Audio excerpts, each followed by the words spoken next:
രാത്രിയിൽ അവൻ എന്തിനാണ് വിളിക്കുന്നതെന്ന് ഓർത്തു. പെട്ടെന്ന് അവൾ ഫോൺ എടുത്തു. എന്തേ ചായ? ഞാനേ എൻ്റെ വീടിൻ്റെ പുറകുവശത്തുണ്ട്, താനൊന്ന് ഇവിടേക്ക് വരുമോ? അവൻ ചോദിച്ചപ്പോൾ മറുത്തു പറയാൻ അവൾക്ക് തോന്നിയില്ല. ഇപ്പോൾ വരാമെന്ന് പറഞ്ഞ് അവൾ ഫോൺ കട്ട് ചെയ്ത് പുറത്തേക്ക് നടന്നിരുന്നു.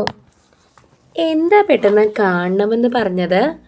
ടെൻഷനോടെ ആയിരുന്നു അവൾ അവൻ്റെ അരികിലേക്ക് വന്നുകൊണ്ട് കാര്യം ചോദിച്ചിരുന്നത്. തന്നെ ഒന്ന് കാണണമെന്ന് തോന്നി. ഇനിയിപ്പോൾ അധികാരത്തോടെ അവകാശത്തോടെയല്ലേ പറ്റൂ. അതിനു മുൻപെന്നെ അഗാധമായി സ്നേഹിച്ചിരുന്ന ആ സ്നേഹം കൊണ്ടുള്ള വാശിയിൽ നിന്നും തൻ്റേതായ ഒരു നിലയിലെത്തിയ ഇന്ന് എൻ്റെ റോൾ മോഡലായ ശ്വേതക്കുട്ടിയെ ഒരു കുസൃതിയോടെ അവൻ പറഞ്ഞു. നല്ല റൊമാൻറ്റിക് മൂഡിലാണല്ലോ. ശ്വേത ചിരിയോടെ പറഞ്ഞു. ആവണമല്ലോ, ഈ സമയത്തത് ആവശ്യമല്ലേ? നാളെ തന്നിലുള്ള പകുതി അവകാശം എൻ്റെ മേൽ തീരെഴുതി കിട്ടുന്ന ദിവസമാണ്. അങ്ങനെ സ്വതന്ത്രമായി ഇനി നമുക്കിടയിൽ ഒരു ദിവസം ഉണ്ടാവില്ല. ഞാനും താനും മാത്രമെന്ന് പറയാൻ സാധിക്കുന്ന ഒരു ദിവസമാണിന്ന്. ഇനി അങ്ങനെ ഒരു അവസരം നമ്മുടെ ജീവിതത്തിൽ ഉണ്ടാവില്ല. നാളെ വലിയൊരു ജീവിത ഉടമ്പടിയുടെ പകുതി ഭാഗത്തിന് നമ്മൾ ചേർക്കപ്പെടുകയാണ്. അതിനു മുൻപ് എനിക്ക് തന്നെ ഒന്ന് കാണണമെന്ന് തോന്നി. ആ പഴയ ശ്വേതയെ ഞാൻ ഓർമ്മിക്കുകയായിരുന്നു. അന്ന് ആദ്യമായി ആശുപത്രിയിൽ വെച്ച് കണ്ടപ്പോൾ പകപ്പോടെ, അതിലുപരി അമ്പരപ്പോടെ എന്നെ നോക്കി നിന്ന ഒരു 15 വയസ്സുകാരി. ഞാൻ സംസാരിച്ചപ്പോഴൊക്കെ വിറയലോടെ ചുണ്ടിൽ നിറഞ്ഞു നിന്ന വിയർപ്പോടെ എന്നോട് മറുപടി പറഞ്ഞ ആ പെൺകുട്ടി. പിന്നീട് എപ്പോഴോ അവളുടെ നോട്ടങ്ങളുടെ അർത്ഥം മാറിത്തുടങ്ങി. ആരാധന തെളിഞ്ഞു കണ്ടു. പിന്നീട് അവൾ തൻ്റെ മനസ്സ് തുറന്നു പറഞ്ഞു. എൻ്റെ മനസ്സിൽ അവൾക്കൊരു സ്ഥാനമില്ലെന്നറിഞ്ഞപ്പോൾ മിഴികളൊന്ന് പിടഞ്ഞുവെങ്കിലും ഒരിക്കൽ പോലും ആ പ്രണയത്തിൻ്റെ മാറ്റ് കുറഞ്ഞിരുന്നില്ല. അന്നിടറിയ സ്വരത്തോടെ, സോറി, ഞാൻ അറിഞ്ഞില്ല. മറ്റൊരു പെൺകുട്ടി ആ മനസ്സിൽ സ്ഥാനമുണ്ടെന്ന് പറയുമ്പോൾ അവളുടെ കണ്ണുകളിലെ ശൂന്യതയും ഇരുളും എനിക്ക് മനസ്സിലാക്കാൻ സാധിച്ചിരുന്നു. വെറുതെ ആണെങ്കിൽ പോലും കുറേ കാലം ആ നിറഞ്ഞ കണ്ണുകൾ എന്നെ ഹോണ്ട് ചെയ്തിരുന്നു. പിന്നീട് സ്വയം തോന്നിയൊരു കുറ്റബോധത്തിൻ്റെ പേരിലാണ് ഒരിക്കൽ പോലും അവളെ ഞാൻ നോക്കാതിരുന്നിട്ടുള്ളത്. നോക്കുമ്പോഴൊക്കെ ഞാൻ എന്തോ വലിയ തെറ്റ് ചെയ്തതുപോലെ തോന്നുമായിരുന്നു. തൻ്റെ ജീവിതം തകർത്തത് ഞാനായതുപോലെ ഒരു ഫീൽ ചെയ്യുമായിരുന്നു. എൻ്റെ ഭാഗത്തു നിന്ന് എപ്പോഴെങ്കിലും ആശകളോ പ്രതീക്ഷകളോ തന്നിലേക്ക് വന്നിട്ടുണ്ടോ എന്നുള്ള ഭയമായിരുന്നു. അങ്ങനെ വന്നിട്ടുണ്ടെങ്കിൽ ഇനി ഒരിക്കലും അതിനൊരവസരം തനിക്ക് നൽകരുതെന്നുള്ള ചിന്തയായിരുന്നു. പിന്നീട് ഒരിക്കൽ പോലും തന്നെ നോക്കാതിരിക്കാൻ എന്നെ പ്രേരിപ്പിച്ചത്. അപ്പോഴും ചിലപ്പോഴൊക്കെ അറിയാതെ നമ്മുടെ കണ്ണുകൾ പരസ്പരം കൂട്ടിമുട്ടുമ്പോൾ എന്നോടുള്ള ആരാധന ഒട്ടും കുറയാത്ത നേത്രങ്ങൾ എനിക്കൊരത്ഭുതം തന്നെയായിരുന്നു സമ്മാനിച്ചിട്ടുള്ളത് മുഴുവൻ. പിന്നീട് വർഷങ്ങൾക്ക് ശേഷം ഒരു വലിയ പക്വത വന്ന പെൺകുട്ടിയായി പള്ളിമുറ്റത്ത് വെച്ച് കണ്ടപ്പോഴും തൻ്റെ മുഖത്ത് ആ 15കാരിയുടെ ആരാധനയ്ക്ക് ഒട്ടും കുറവുണ്ടായിരുന്നില്ല. രൂപം മാറി, വേഷം മാറി, ചിന്താഗതികൾ മാറി, ഇഷ്ടങ്ങൾ മാറി. പക്ഷെ ഒരിക്കലും മാറാത്ത ഒന്നായി ആ കണ്ണുകൾ എന്നോട് എന്തൊക്കെയോ മന്ത്രിച്ചു കൊണ്ടിരുന്നു. പിന്നീട് അടുത്തിടപെട്ടപ്പോഴും ഒരു സുഹൃത്തിനോട് പറയുന്നത് പോലെ ഓരോ കാര്യവും എന്നോട് തുറന്നു പറയാൻ തനിക്ക് സാധിക്കില്ലേന്ന് എനിക്ക് മനസ്സിലായിരുന്നു. അതിന് കാരണം എൻ്റെ അറിവിൽ താൻ മനഃപൂർവ്വമായി സൃഷ്ടിച്ച ഒരു അകലമാണെന്നും എനിക്കറിയാമായിരുന്നു. കാരണം ഒരിക്കൽ എന്നോട് തോന്നിയ ഇഷ്ടമാണെന്ന് എനിക്ക് വ്യക്തമായിട്ട് അറിയായിരുന്നു. പക്ഷെ അപ്പോഴും ഞാൻ അറിഞ്ഞിരുന്നില്ല. ഇപ്പോഴും അത്രയും തീവ്രതയോടെ ഞാൻ ആ ഇഷ്ടം മനസ്സിലുണ്ടാകുമെന്ന്. അതറിഞ്ഞ നിമിഷമാണ് ഞാൻ ഈ ലോകത്തിൽ ഒന്നുമല്ലാതായിപ്പോയത്. തൻ്റെ മുൻപിൽ ഞാൻ ഏറ്റവും ചെറുതായിപ്പോയത്. ഒരേ സമയം ഈ ലോകത്തിലെ ഏറ്റവും ഭാഗ്യവാനായ മനുഷ്യനും ഒന്നിനും കൊള്ളാത്ത മനുഷ്യനും ഞാനാണെന്ന് എനിക്ക് തോന്നിപ്പോയി. അപ്പാ, ഇത്രയും ഡയലോഗ് എഴുതി വച്ചിരുന്നോ പഠിച്ചതാണോ? അത്ഭുതത്തോടെ അവൻ്റെ മുഖത്തേക്ക് നോക്കി അവൾ ചോദിച്ചു. തന്നെ കണ്ടപ്പോൾ അറിയാതെ വന്നതാ. നാളെ മനസ്സമ്മതത്തിന് പള്ളിയിൽ വെച്ച് കാണുന്നതിന് മുൻപ് തന്നെ എനിക്കൊന്ന് കാണണമെന്ന് തോന്നി. കുറച്ചധികം സമയം സംസാരിക്കണമെന്ന് തോന്നി. വീട്ടിലെ തിരക്കൊക്കെ കഴിഞ്ഞപ്പോൾ തന്നെ ഒന്ന് കാണാമെന്ന് കരുതിയാ ഞാൻ ഇറങ്ങിയത്. ഇവിടെയും ഇത്ര വലിയ തിരക്കായിരിക്കുമെന്ന് ഞാൻ കരുതിയില്ല. ഞാനും കരുതിയില്ല. കുറച്ചധികം ആൾക്കാർ വന്നു. ബന്ധുക്കളും ആരും അങ്ങനെ വരാറുണ്ടായിരുന്നില്ല. പക്ഷെ വിളിച്ചവരൊക്കെ വന്നു. എനിക്ക് സന്തോഷമായി. ഒരുപക്ഷെ വലിയൊരു കല്യാണാലോചനയാണെന്ന് അറിഞ്ഞുകൊണ്ടാവും. നമുക്കൊന്ന് പുറത്തു പോയാലോ? ഇപ്പോഴോ? തനിക്ക് റിസ്ക് ആണെങ്കിൽ വേണ്ട. എനിക്ക് കുറച്ച് സമയം തന്നോട് വെറുതെ സംസാരിച്ച് തൻ്റെ കൂടെ കുറച്ച് അധികം സമയം സ്പെൻഡ് ചെയ്യാൻ തോന്നുന്നു. എല്ലാവരും എന്നെ അന്വേഷിക്കും. എന്നെ കാണാതിരിക്കുമ്പോൾ അമ്മച്ചിയും ടെൻഷൻ അടിക്കും. ഞാൻ അമ്മച്ചിയോട് എന്തെങ്കിലും ഒരു കള്ളം പറയാൻ പറ്റുമോ നോക്കിയിട്ട് വരാം. ഓക്കെ, ഞാൻ വെയിറ്റ് ചെയ്യാം. ഇറങ്ങാനുള്ള എന്തെങ്കിലും വഴിയുണ്ടെങ്കിൽ വിളിച്ചാൽ മതി. ശരി. പിന്നെ അമ്മച്ചിയോട് കള്ളമൊന്നും പറയണ്ട. ഞാൻ വന്നു എന്ന് പറ. അത് വേണ്ട. അത് ചിലപ്പോൾ അമ്മച്ചിക്ക് ആക്സെപ്റ്റ് ചെയ്യാൻ പറ്റില്ല. പിന്നെ ഞാൻ അന്നും ഇന്നും ഒരൊറ്റ കാര്യത്തിന് മാത്രമേ അമ്മച്ചിയോട് കള്ളം പറഞ്ഞിട്ടുള്ളൂ. അതിലും ഒരു സുഖം. ചിരിയോടെ അവൻ്റെ മുഖത്തേക്ക് നോക്കി പറഞ്ഞതിന് ശേഷം അവൾ അകത്തേക്ക് പോയിരുന്നു. കുറച്ചധിക സമയം കാത്തു നിൽക്കേണ്ടി വന്നെങ്കിലും ചിരിയോടെ പുറത്തേക്ക് ഇറങ്ങി വരുന്നവളെ കണ്ടപ്പോൾ തൻ്റെ ശ്രമം വിജയിച്ചു എന്ന് അവനും തോന്നിയിരുന്നു. നമുക്കിതിലേ പോവാം. മുന്നിലൂടെ പോയാൽ ആരെങ്കിലും ബന്ധുക്കളുടെ ഇടയിൽ പെടും. അവൾ പറഞ്ഞപ്പോൾ അവനും സമ്മതിച്ചിരുന്നു. അവൻ്റെ ബുള്ളറ്റിൽ അവനോട് ചേർന്നിരുന്നപ്പോൾ വീണ്ടും ലോകം നേടിയ സന്തോഷമായിരുന്നു ശ്വേതയ്ക്ക്. ആ വണ്ടി നേരെ ചെന്ന് നിന്നത് ആ ഇടവഴിയിലായിരുന്നു. നമ്മുടെ ജീവിതത്തിൽ ഒരു വലിയ സ്ഥാനമുണ്ട് ഈ സ്ഥലത്തിന്, അല്ലേ? അവളുടെ മുഖത്തേക്ക് നോക്കി അവൻ ചോദിച്ചപ്പോൾ അതേ അർത്ഥത്തിൽ അവൾ തലയാട്ടിയിരുന്നു. ആദ്യമായി തൻ്റെ പ്രണയം അവനോട് പറയുന്നതും അവനത് നിരസിച്ചതും പിന്നീട് ഒരിക്കൽ അതേ ഇഷ്ടത്തോടെ പ്രണയത്തോടെ അവൻ തന്നെ നോക്കിയതുമൊക്കെ ഈ ഇടവഴിയിൽ വെച്ചാണ്. ഒരു സ്ട്രീറ്റ് ലൈറ്റ് പോലുമില്ലാത്ത ആ ഇടവഴിക്ക് അന്ന് പ്രകാശം പകർന്നത് വാനിലെ തിങ്കളായിരുന്നു. ഒരുപക്ഷെ അവരുടെ പ്രണയം എത്ര മനോഹരമാണെന്ന് ആ പ്രകൃതിക്ക് അറിയാവുന്നത് കൊണ്ടാവാം അന്ന് മാത്രം ഇരുവർക്കും വേണ്ടി നിലാവ് പൊഴിച്ചത്.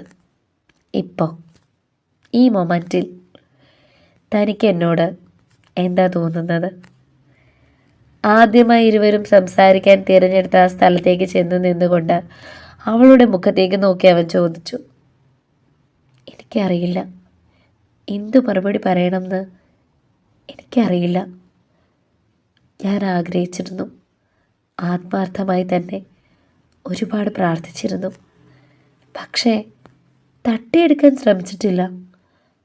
ഒരിക്കൽ പോലും മറ്റൊരാളിൽ നിന്നും അകറ്റി എൻ്റെ സ്വന്തമാക്കണമെന്ന് ആഗ്രഹിച്ചിട്ടുമില്ല, പ്രാർത്ഥിച്ചിട്ടുമില്ല. എവിടെയാണെങ്കിലും സന്തോഷത്തോടെ ഇരിക്കണമെന്ന് മാത്രമേ ആഗ്രഹിച്ചിട്ടുള്ളൂ. എന്നെ വിഷമിപ്പിച്ചതായിട്ടുള്ള ഒരുപാട് സംഭവങ്ങൾ ഉണ്ടായിട്ടുണ്ട്. അപ്പോഴും ഞാൻ ചിന്തിച്ചിട്ടുള്ളത് അതിലൊന്നും ഈ ഒരാളെ തെറ്റു പറയാൻ പറ്റില്ലല്ലോ എന്നാണ്. ഞാൻ മാത്രമല്ലേ സ്നേഹിച്ചതും ഇഷ്ടപ്പെട്ടതുമൊക്കെ. ഇച്ചേൻ്റെ ഭാഗത്തു നിന്ന് നോക്കുമ്പോൾ അതൊക്കെ ശരിയായിരുന്നു. എൻ്റെ ഭാഗത്തായിരുന്നു തെറ്റ്. എന്നെ മാത്രമേ ഞാൻ കുറ്റപ്പെടുത്തിയിട്ടുള്ളൂ.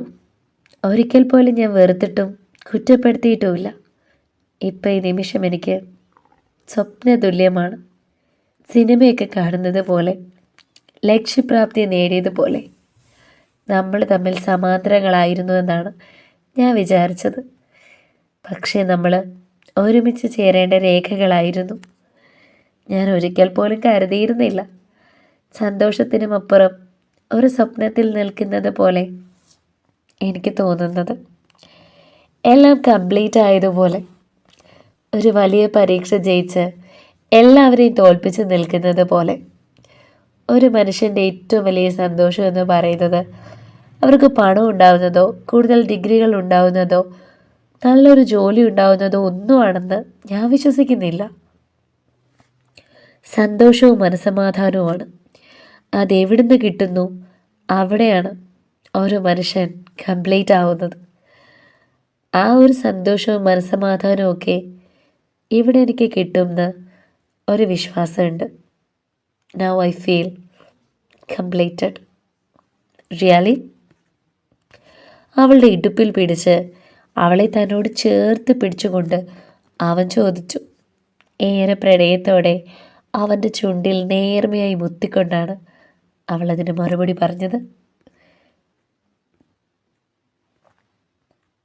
അവളുടെ ആ ചുംബനം അവനെയും മറ്റൊരു ലഹരിയിലേക്ക് കൊണ്ടുപോയിരുന്നു. പെട്ടെന്ന് അവളുടെ മുഖം കൈക്കുമ്പിളിലെടുത്തവൻ ആ മുഖത്ത് മുഴുവൻ തൻ്റെ ചുംബന മുദ്രകൾ പതിപ്പിച്ചിരുന്നു. ഏറെ പ്രണയത്തോടെ തനിക്ക് വേണ്ടി പ്രണയം വിടർന്ന ആ മിഴികളെ അവളൊരു ആരാധനയോടെ നോക്കി. പതിയെ കാതരമായ ഭാവത്തോടെ അവൻ അവളുടെ കഴുത്തിടുക്കിലേക്കൊരു ചുംബനം നൽകി. അതവളെ തരളിതയാക്കി കളഞ്ഞിരുന്നു. ഒരു ഞരക്കത്തോടെ നാണം കൊണ്ട് പുളഞ്ഞവൾ അവനിൽ നിന്നും ഒരകലം പാലിച്ചു നിന്നു. ഒരു നിമിഷം അവൻ്റെ ചുണ്ടിൽ ഒരു കള്ളച്ചിരി വിടർന്നു. തിരിഞ്ഞു നിൽക്കുന്നവളെ പിന്നിലൂടെ പോയി പുണർന്ന് ഒരിക്കൽ കൂടി അവൻ ആ പിൻകഴുത്തിൽ ഒരു ചുംബനം നൽകി. നാട്ടു റോഡാട്ടോ. രാത്രി സമയവും ആരെങ്കിലും വന്ന് കണ്ടാൽ സദാചാരത്തിൻ്റെ പേരിൽ നാളെ സോഷ്യൽ മീഡിയയിലെ സെൻസേഷണൽ കപ്പിൾ നമ്മളായിരിക്കും. അവൾ പറഞ്ഞപ്പോൾ അവൻ്റെ ചുണ്ടിലും ഒരു പുഞ്ചിരി വിടർന്നു. ശരിയാ, ഇതിനൊക്കെ ഇനി ഒരുപാട് സമയമുണ്ടല്ലോ അല്ലേ? ഒരു ജന്മം മുഴുവൻ നമുക്ക് മുൻപിൽ ഇങ്ങനെ നീണ്ടു നിവർന്ന് കിടക്കല്ലേ? എനിക്ക് പെട്ടെന്ന് തന്നെ കാണണമെന്ന് തോന്നി. താൻ എന്നോട് കാണിച്ച സ്നേഹത്തെക്കുറിച്ചൊക്കെ ഓർത്തപ്പോൾ എനിക്ക് ഈ സാന്നിധ്യം പെട്ടെന്ന് കൂടെ ഉണ്ടാവണമെന്ന് തോന്നി. അതുകൊണ്ടാ ഈ രാത്രി തന്നെ വന്ന് വിളിച്ചത്. ശരിയല്ല ചെയ്തതെന്ന് നന്നായി അറിയാം. പക്ഷെ എന്ത് ചെയ്യാനാ, മനസ്സ് കൈപ്പിടിയിൽ ഒതുങ്ങണ്ടേ. നിറഞ്ഞ സ്നേഹം ഒരിക്കൽ വെച്ച് നീട്ടി ഞാനത് നിഷേധിച്ചപ്പോൾ ആ സ്നേഹം കൊണ്ട് തന്നെ എന്നെ തോൽപ്പിച്ച എൻ്റെ പെണ്ണിനെ പെട്ടെന്ന് കാണണമെന്ന് എനിക്ക് തോന്നിയാൽ എന്താ ചെയ്യുന്നത്? അവിടെയുണ്ട് ഒരുപാട് വിരുന്നുകാർ. അവരോടൊക്കെ ഒരു വലിയ കള്ളം പറഞ്ഞിട്ടാണ് ഞാനും പോകുന്നത്. ഇനി നമുക്ക് തിരിച്ചു പോയേക്കാം. അവകാശത്തോടെ അധികാരത്തോടെ എൻ്റേതായി ചേർക്കാലോ നാളെ മുതൽ. അവൻ അവളെ ചേർത്ത് പിടിച്ചു പറഞ്ഞു. എൻ്റെ മനസ്സിൽ എന്നും എൻ്റേത് മാത്രമായിരുന്നു. മറ്റൊരാളുടെ സ്വന്തമാകുന്നത് വരെ അത് അങ്ങനെ ആയിരിക്കണമെന്ന് ഞാനും ആഗ്രഹിച്ചിരുന്നു. ഇടയ്ക്ക് ഞാൻ ഓർക്കാറുണ്ട്, ഇച്ഛയെ മറ്റൊരു വിവാഹം കഴിക്കുമ്പോൾ ഞാൻ എങ്ങനെ അത് താങ്ങുമെന്ന്, എനിക്കതെങ്ങനെ അക്സെപ്റ്റ് ചെയ്യാൻ സാധിക്കുമെന്ന്. പിന്നെ ഞാൻ ഓർക്കും, ചിലപ്പോൾ ആ ഒരൊറ്റ ഷോക്കിൽ എനിക്ക് ഭ്രാന്തായി പോകുമെന്ന്, അല്ലെങ്കിൽ ആ ഒരൊറ്റ ഷോക്കിൽ ഞാൻ നോർമലാവും. പക്ഷേ എൻ്റെ വിദൂര സ്വപ്നങ്ങളിൽ പോലും ഉണ്ടായിരുന്നില്ല നമ്മൾ ഒരുമിച്ചുള്ള ഒരു ജീവിതം. അത് സാധ്യമാകുമെന്ന് ചെറിയൊരു പ്രതീക്ഷയുടെ കണിക പോലും എനിക്കുണ്ടായിരുന്നില്ല. എപ്പോഴും എനിക്ക് അത്ഭുതമാണ്, ഇച്ഛാൻ എന്നെ വിളിക്കുമ്പോൾ, ഏറെ പ്രണയത്തോടെ എന്നെ തൊടുമ്പോൾ, എനിക്ക് വേണ്ടി ആ കണ്ണുകളിൽ പ്രണയം വിടരുമ്പോൾ ഒക്കെ എനിക്ക് അത്ഭുതമാണ് തോന്നുന്നത്. അവൾ കൗതുകത്തോടെ പറഞ്ഞു. ഇതൊക്കെ നമ്മൾ പരിചയപ്പെട്ട് കഴിഞ്ഞൊരു 100 വട്ടം താൻ തന്നെ പറഞ്ഞിട്ടുണ്ട്. എനിക്കറിയാം നമ്മൾ തമ്മിലുള്ള ബന്ധം ഇപ്പോഴും തനിക്ക് വലിയൊരു ഷോക്ക് തന്നെയാണെന്ന്. പക്ഷേ യഥാർത്ഥ സ്നേഹം തൻ്റേതായതുകൊണ്ട് അത് തന്നിലേക്ക് തന്നെ വന്ന് അടുക്കുകയായിരുന്നു. ഈ സ്നേഹം കാണാതിരിക്കാൻ ഈശ്വരന്മാർക്ക് പോലും സാധിച്ചില്ലെന്ന് പറയുന്നതാ സത്യം. അവളെ ചേർത്ത് പിടിച്ചവൻ പറഞ്ഞു. തിരിച്ചവളെ വീട്ടിലേക്ക് കൊണ്ടുവിട്ട് സ്വന്തം വീട്ടിലേക്ക് എത്തിയപ്പോഴും അവൻ്റെ മനസ്സിൽ നിറഞ്ഞു നിന്നത് അവളായിരുന്നു. അവൾ എന്നും തനിക്കൊരു അത്ഭുതമാണ്. വീട്ടിൽ ബന്ധുക്കളുടെയും സുഹൃത്തുക്കളുടെയും ഒക്കെ തിരക്കാണ്. അതിനിടയിലൂടെ ഊർന്നിറങ്ങി സ്വന്തം മുറിയിലെത്തി പഴയ പെട്ടികളൊക്കെ പരിശോധിച്ചപ്പോഴാണ് അവൾ തനിക്ക് തന്നിരുന്ന ആ പഴയ കത്തും കാർഡും ഒക്കെ കണ്ടത്. ഹൃദയം തുറന്നെഴുതിയ ആ പെണ്ണിൻ്റെ വാക്കുകളെ അവൻ തിരിച്ചറിയുകയായിരുന്നു. അവന് മാത്രം ഗ്രഹിക്കാൻ സാധിക്കുന്ന 100 അർത്ഥങ്ങളുള്ള ഒരു കത്ത്. ഇപ്പോൾ വായിക്കുമ്പോഴാണ് അതിൻ്റെ തീവ്രത എത്ര വലുതായിരുന്നുവെന്ന് മനസ്സിലാകുന്നത്. ഒരു 15 വയസ്സുകാരിയുടെ ആകർഷണീയത മാത്രമായിരുന്നുവെന്ന് അത് അല്ലെങ്കിൽ അവളുടെ വെറും ചപലത, താൻ തള്ളിക്കളഞ്ഞൊരു കാര്യം. എന്നാൽ ഇന്ന് അങ്ങനെയല്ല.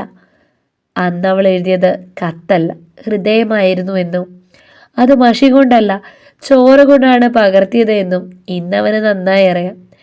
അന്ന് അവൾ തന്നെ എത്രത്തോളം സ്നേഹിച്ചിരുന്നു, അതിൻ്റെ 100 ഇരട്ടി ഇന്ന് താൻ അവളെ തിരികെ സ്നേഹിക്കുന്നുണ്ട്. എങ്കിലും എവിടെയൊക്കെയോ ഒരു നഷ്ടബോധം അലയടിക്കുന്നുമുണ്ട്. അതിന് കാരണം പലകുറി താൻ അവളോട് കാണിച്ച അവഗണനയാണ്. ഓരോ ചിന്തകളിൽ പെട്ട് എപ്പോഴും അവൻ ഉറങ്ങിപ്പോയിരുന്നു. രാവിലെ ശ്വേതയുടെ ചേച്ചി വിളി കേട്ടാണ് അവൻ കതക് തുറന്നത്. മൊബൈലിൽ നോക്കിയപ്പോൾ സമയം 5:30 ആയിട്ടുള്ളൂ. ഈ സമയത്ത് പൊതുവെ ഉണരുന്ന ശീലവുമില്ല. ഉറക്കച്ചടവോടെ അവൻ കതക് തുറന്നത്. എന്താണ് ചേച്ചി, ഉറങ്ങാൻ സമ്മതിക്കില്ലേ? എൻ്റെ പൊന്നു മോനെ, എല്ലാ ദിവസവും കിടന്നുറങ്ങുന്ന പോലെയല്ല, ഇന്ന് നിന്റെ മനസ്സമ്മതമാണെന്നുള്ള കാര്യം നീ അങ്ങ് മറന്നുപോയോ? ഒരു 100 കൂട്ടം പരിപാടികൾ ഇവിടെയുണ്ട്. ഞാൻ 5 മണിയായപ്പോൾ തന്നെ എൻ്റെ കെട്ടിയോനെ കുത്തിപ്പൊക്കി ഓരോ ജോലി ഏൽപ്പിച്ചിട്ടുണ്ട്. ഇനി വേഗം നീ കൂടി ഒന്ന് റെഡിയായാൽ മതി. ഞാനിപ്പോൾ എന്താ ചെയ്യേണ്ടത്? നീ ആദ്യം പല്ല് തേച്ച് താഴെ വന്നൊരു കട്ടൻ ചായ കുടിക്ക്. എന്നിട്ട് രാവിലെ ഇങ്ങോട്ട് വരുന്നവർക്ക് വേണ്ടി ഫുഡ് പറഞ്ഞിട്ടില്ലേ, അതിനെല്ലാമുള്ള കാര്യങ്ങളൊക്കെ ഒന്ന് സെറ്റ് ചെയ്ത് വെക്ക. നിന്റെ കുറച്ച് കൂട്ടുകാർ പുറത്ത് കിടന്ന് ഉറങ്ങുന്നുണ്ട്. അവന്മാരെ കൂടി വിളിച്ച് രാവിലെ വരുന്നവർക്ക് കഴിക്കാനുള്ള ടേബിളും കസേരയും ഒക്കെ ഒന്ന് അറേഞ്ച് ചെയ്യണം. അത് കഴിയുമ്പോൾ കുളിച്ച് റെഡിയായി മണവാളനാകണം. അപ്പം ക്യാമറാമാൻ വരും. പിന്നെ അങ്ങേര് പറയുന്ന രീതിയിൽ കുറച്ച് ഫോട്ടോസ് എടുത്ത് കൊടുക്കണം. അത് കഴിഞ്ഞ് എല്ലാവർക്കും ദക്ഷിണ കൊടുത്തിട്ട് വേണം പള്ളിയിലേക്ക് ഇറങ്ങാൻ. ഇപ്പോഴെങ്കിലും നോക്കിയാൽ ഈ കാര്യങ്ങളൊക്കെ ഒന്ന് 10 മണിയോടെ തീരും. കൃത്യം 10:30 പള്ളിയിലെത്തണം. ചേച്ചി പറഞ്ഞത് കേട്ടവൻ സമ്മതത്തോടെ തലയാട്ടി. പിന്നെ ബാത്റൂമിലേക്ക് പോയി മുഖം നന്നായി ഒന്ന് കഴുകി പല്ല് തേച്ച് റെഡിയായി വന്നപ്പോഴാണ് ഫോൺ ബെല്ലടിച്ചത്. നോക്കിയപ്പോൾ ശ്വേതയാണ്. ഈ വിളി താൻ പ്രതീക്ഷിച്ചിരുന്നതാണ്. ആദ്യം രാവിലെ റെഡിയാകും മുൻപ് അവളൊന്ന് വിളിക്കുമെന്ന് ഉറപ്പായിരുന്നു. ഫോൺ എടുത്തതും ഉണർന്നു എന്നാണ് ചോദിച്ചത്. ഞാൻ ഉണർന്നു, ഫ്രഷായി. ഇവിടെ ശ്വേതേച്ചി ഒരു 100 കൂട്ടം പണി തന്നിട്ടുണ്ട്. എല്ലാത്തിനും കൂടി നടക്കാൻ ഞാൻ തന്നെയല്ലേ ഉള്ളൂ. മണവാളിനാണെന്ന് പറഞ്ഞിരിക്കാൻ പറ്റില്ല. അവിടെ എന്തായി ഒരുക്കങ്ങളൊക്കെ? ഇവിടെ അത്ര വലിയ ഒരുക്കങ്ങളൊന്നും ഇല്ലല്ലോ. വളരെ കുറച്ചു പേരെ വരാനുള്ളൂ. അവർക്കുള്ള ആഹാരമൊക്കെ നേരത്തെ തന്നെ ശരിയാക്കിയിട്ടുണ്ട്. പാലപ്പം വാങ്ങി, ചിക്കൻ കറി അമ്മച്ചിയും ആൻറ്റിമാരും കൂടി ഉണ്ടാക്കി. ഞാനതേ ബ്യൂട്ടി പാർലറിലേക്ക് പോകാൻ ഒരുങ്ങാണ്. പുട്ടിയിടാനോ? അതിന് ഇത്രയും വെളുപ്പിനെ പോണോ? ചിരിയോടെ അവൻ ചോദിച്ചപ്പോൾ അവളും ആ ചിരിയിൽ പങ്കുചേരുന്നു. ഇപ്പം പോയാലേ മേക്കപ്പ് ഒക്കെ നേരത്തെ കഴിയുമെന്ന് അവർ പറയുന്നത്. ഇനി ചിലപ്പോൾ എന്നെ വിളിച്ചാൽ കിട്ടില്ല. ഇവിടെ തിരക്കായിരിക്കും. പള്ളി വെച്ച് കാണാം. ആയിക്കോട്ടെ, ഞാനും തിരക്കില്ല. ഫോൺ കട്ട് ചെയ്തപ്പോൾ രണ്ടുപേരുടെയും ചുണ്ടിൽ ഒരു പുഞ്ചിരി ഉണ്ടായിരുന്നു. ഏറെ ആഗ്രഹിച്ച ആ ജീവിതത്തിൻ്റെ തുടക്കം ഇന്ന് തുടങ്ങുന്നതിൻ്റെ പുഞ്ചിരി തുടരും.